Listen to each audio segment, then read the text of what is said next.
Hello friends, मासूम बच्चे भी कभी कभी हृदय विदारक परिस्थितियों में ऐसा इतिहास रचते हैं जो मानवता के लिए एक मिसाल बन जाता है, क्योंकि वो इतिहास बमों या हथियारों से नहीं बल्कि उनकी हृदय की संवेदना से लिखा जाता है।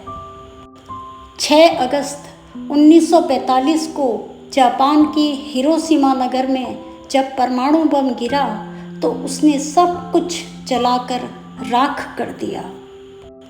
लेकिन उस राख में भी एक बीज बचा था जिसका नाम था सादाको सासाकी, 2 साल की एक बच्ची जो उस धमाके की चपेट में तो आई लेकिन जीवित बच गई।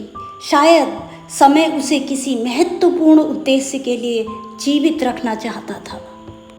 जापान में एक मान्यता है, यदि कोई बीमार व्यक्ति 1000 ओरिगामी क्रेन बनाए तो उसकी एक सच्ची इच्छा पूरी होती है।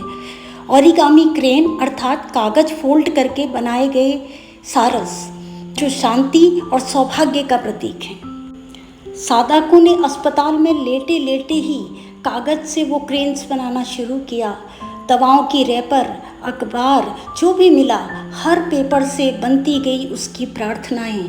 प्रत्येक क्रेन के साथ उसकी मासूम सी पुकार जुड़ी थी, मैं जीना चाहती हूँ, पर उससे भी ज़्यादा मैं चाहती हूँ कि कोई और बच्चा ये दुख ना सहे। कुछ लोग कहते हैं कि सादाको केवल 644 क्रेन ही बना सकी। कुछ कहते हैं कि उसके दोस्तों और परिवार ने उसके लिए 1000 क्रेन पूरे किए। लेकिन महत्वपूर्ण ये नहीं कि उसने कितने क्रेन बनाए, महत्वपूर्ण ये है कि उसने कागज से भी मानवता का इतिहास रच डाला। अपनी इतनी दर्दनाक स्थिति में भी उसने दूसरे बच्चों के लिए दुआ मांगी।